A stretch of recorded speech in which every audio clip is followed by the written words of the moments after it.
Look, I did a thing! Hey everyone, Owl here, and today I will be showing you how to take instant coffee, a item that is normally viewed as both gross and subpar, and show you how to make it into a pretty decent cup of brew. First thing we need to look at is our choice of water.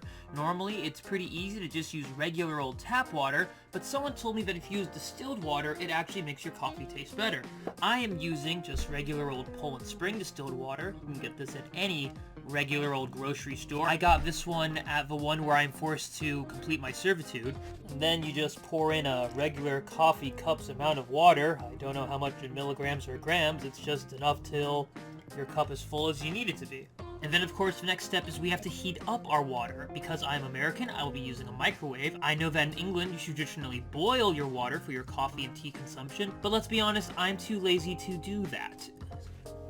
And here we are 2 minutes and 30 seconds later with a cup of hot water. Normally I would do 2 minutes if it's room temperature, but because I keep my distilled water in the fridge, it needs to be cut in a little bit longer. And now we come to one of the most important parts of this video, the actual coffee itself. I've been using Mount Hagen Organic Fair Trade coffee, which I found on Amazon. You can use Folgers or Nescafe, but definitely a fair trade coffee will give you much better rewards. 1 to 2 teaspoons of instant coffee, or whatever you feel like making today. Stir until all your coffee crystals are dissolved, so Chris Farley doesn't go and kill you. And there you have it, a cup of decent instant coffee, seasoned to taste, and serve with pastry of your choice.